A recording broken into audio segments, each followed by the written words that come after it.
Olá, meus amigos, continuando. Os filhos havidos fora do casamento poderão ser reconhecidos pelos pais, conjunta ou separadamente, no próprio termo de nascimento, certidão de nascimento, por testamento, mediante escritura ou outro documento público, qualquer que seja a origem da filiação.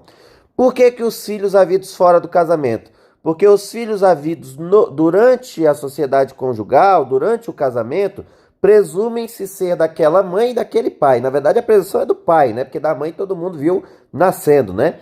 Então, se o pai não fizer o DNA, vai ser dele até prova em contrário, tá? Caso não seja. Então, é dele, pronto. Então, não precisa haver reconhecimento. Mas caso seja um filho que tenha nascido de uma outra relação, de uma relação com amante, por exemplo, qualquer momento pode haver um reconhecimento desse filho. Se registrou a criança, é pai, tá? Foi lá no cartório de registro para registrar a criança, disse que era o pai, é pai, acabou. No meu eu tô com vergonha da minha esposa, tô com medo de apanhar, então eu deixo um testamento reconhecendo determinada criança como meu filho. Quando eu morrer, haverá o reconhecer, vai abrir o testamento e vai reconhecer, se até lá não for reconhecido antes, né? Tá? Mediante escritura pública, por exemplo, feita em cartório, ou qualquer outro documento público, qualquer que seja, tá? Independente das razões daquela filiação. Se era porque eram namorados, se era porque eram casados, não interessa, não interessa. O reconhecimento pode preceder é aquilo que vem antes. Preceder o nascimento do filho. Então, um casal de namorados que se separa e a moça está gestante, o rapaz reconhece que o filho é dele, ele já pode fazer a declaração em documento público de que o filho é dele, por exemplo. Pode também suceder-lhe o falecimento. Falecimento de quem? Do filho. Falecimento do filho, tá? Filho. Ou seja, é possível que a criança ou adolescente tenha, aqui no caso vai ter que ter deixado descendentes, então já vai ter uma certa idade, né? Pelo menos a idade suficiente para reprodução, 13, 14, 15 anos, sendo homem, né? Por exemplo, tá? Por quê? Eu posso reconhecer um filho que já faleceu como sendo meu filho, caso eu ainda não tenha feito durante a vida dele. Mas eu só posso fazer isso se houver descendentes. Descendentes de quem? Do meu filho, portanto, netos. Eu só posso reconhecer um filho falecido se ele tiver outros filhos, portanto, se eu tiver netos. Por que isso? Porque senão o espertinho do pai malandro, né, do pai vagabundo, que não reconhece o filho durante toda a vida do filho, aí esse filho morre num acidente, imagine, por exemplo, morre jovem e deixa patrimônio, deixa dinheiro, patrimônio, né? Patrimônio para ser dividido. Aí o paizinho que não era bobo, né? Ele vai lá e diz assim: não, o filho é meu. Porque daí ele quer ter direito a uma parte do patrimônio que o filho deixou. Só que se esse filho que faleceu tiver descendentes, portanto netos do pai malandro, ora, os filhos têm preferência sobre os pais, sobre os avós, na questão de receber o patrimônio de herança. Aí, ou seja, não vai sobrar nada para esse pai malandro. Então, só é possível o reconhecimento no caso do filho que já morreu, se ele tiver morrido e deixado também descendentes. Tranquilo? O reconhecimento do estado de filiação é direito personalíssimo, indisponível e imprescritível, podendo ser exercitado contra os pais, pai e mãe, né? Ou seus herdeiros, sem qualquer restrição, observado o segredo de justiça. Imaginem que o meu pai não me reconheceu e ele já é falecido e eu descubro que fulano de tal era meu pai, mas ele já é falecido. Como que vai fazer o teste do DNA? Ora, vamos ver se esse meu pai deixou outros filhos, no caso dos meus irmãos, para fazer o teste de DNA, tá? Mas já tem 50 anos que ele morreu, não interessa. não interessa. Pode haver, sem dúvida nenhuma, o reconhecimento, mesmo passado esse prazo. Outra questão é a questão de herança, tá, gente? Aí pode, dependendo do momento, você já pode ter prescrito seu direito de pedir herança, tá? Mas o reconhecimento de que fulano é pai ou não é um direito personalíssimo, você pode exercer, é indisponível e você pode exercer a qualquer momento, ok? Da família substituta. A colocação em família substituta far-se-á mediante a guarda, a tutela ou a adoção. Isso aqui é menos do que tutela, que é menos que adoção, tá? A guarda, por exemplo, imaginem que você tem filhos e esses seus filhos estão morando na casa dos seus irmãos, que são maiores de idade, em outra cidade para estudar. Ora, seus irmãos, você ainda tem a guarda, mas seus irmãos também podem ter a guarda dessa criança, desse adolescente, até para facilitar a vida, tá? Os outros são mais graves, e esse aqui, principalmente a adoção, é muito mais séria do que os demais, do que a guarda e a tutela. Vamos ver, né, o que diz a lei. Sempre que possível, a criança ou adolescente será previamente ouvido por equipe interprofissional, respeitado seu estágio de desenvolvimento e o grau de compreensão sobre as implicações da medida, e terá sua opinião devidamente considerada. Mas o que mais cai em prova é isso aqui, ó. Tratando-se de maior de 12 anos de idade, será necessário seu consentimento, colhido numa audiência judicial para isso. Ou seja, tem 12 anos de idade, já é adolescente, tem que ser ouvida a opinião do adolescente. Se ele vai ser ou não adotado, por exemplo, tá? Se ele concorda ou não com aquela adoção, tá? Na apreciação do pedido, levar-se-á em conta o grau de parentesco e a relação de afinidade ou de afetividade, a fim de evitar ou minorar as consequências decorrentes da medida. Ora, se a criança ou seu adolescente já se dá bem com o tio, por exemplo, já está na guarda do tio, é melhor deixar lá, melhor não ficar fazendo mudanças drásticas na vida dessa criança ou desse adolescente, ok? Os grupos de irmãos serão colocados sob adoção, tutela ou guarda, da mesma família substituta, tá?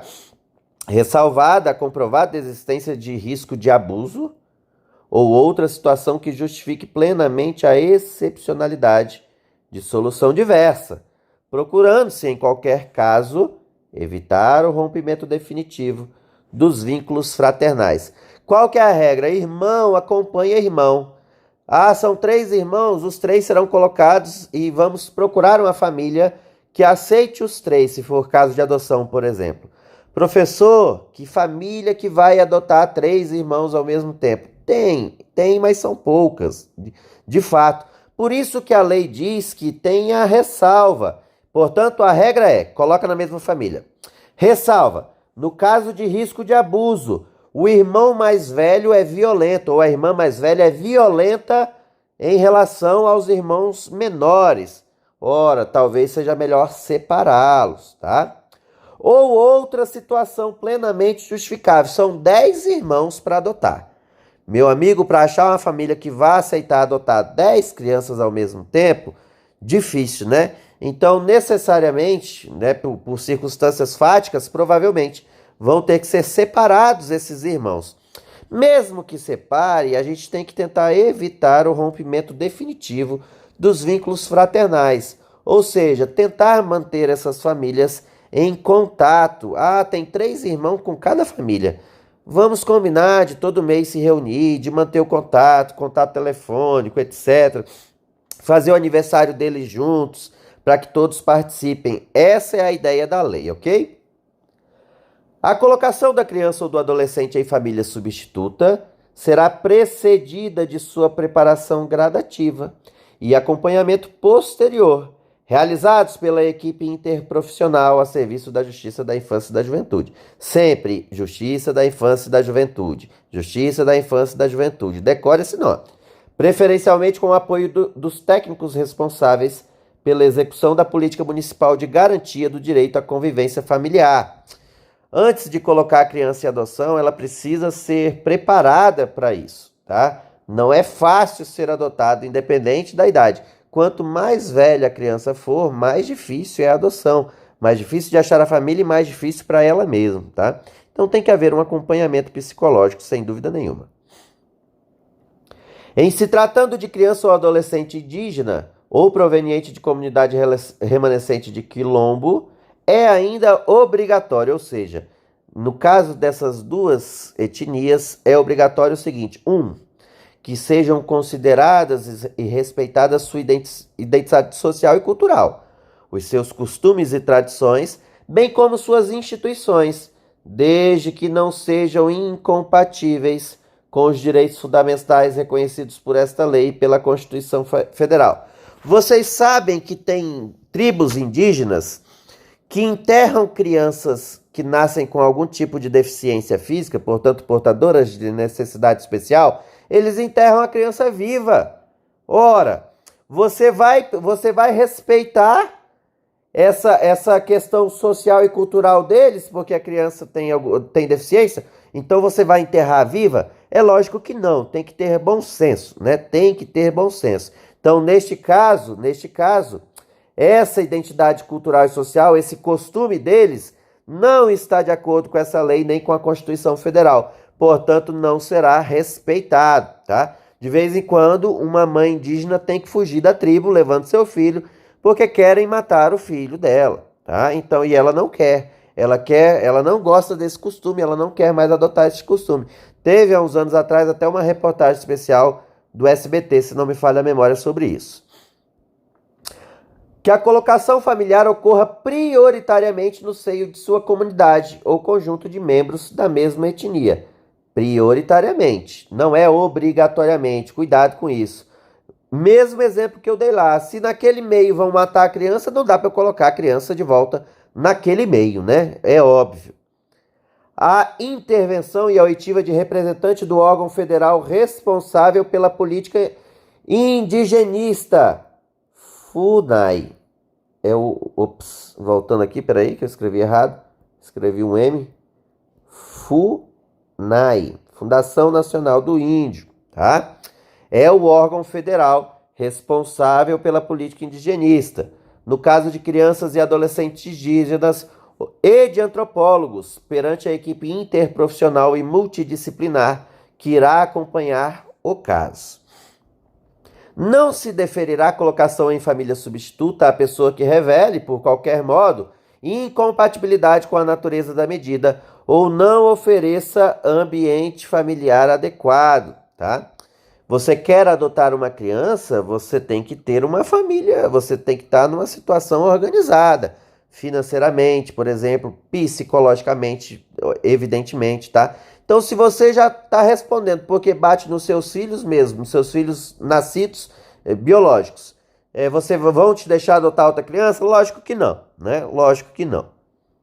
A colocação em família substituta não admitirá a transferência da criança ou adolescente a terceiros ou a entidades governamentais ou não governamentais, sem autorização judicial. Você está com a guarda, com a tutela ou adotou uma criança, meu amigo, a responsabilidade é sua. Você só pode passar essa criança para frente, né? Desculpa o termo, mas passar para frente essa criança porque você não aguenta mais, se for com ordem judicial. E provavelmente você vai responder um processinho para explicar o porquê dessa sua conduta agora, tá? Tem até casos de condenação de danos morais de uma família que pegou uma criança, devolveu. Pegou a segunda criança, devolveu. Pegou a terceira criança, devolveu. Ora, foi excluída do cadastro e levou um dano moral ainda para largar de ser trouxa. A colocação em família substituta estrangeira constitui medida excepcional, somente admissível na modalidade de adoção, tá? É possível que um estrangeiro adote uma criança brasileira? Sim, é perfeitamente possível. Só que a gente vai ver que primeiro tem que dar preferência para as famílias brasileiras.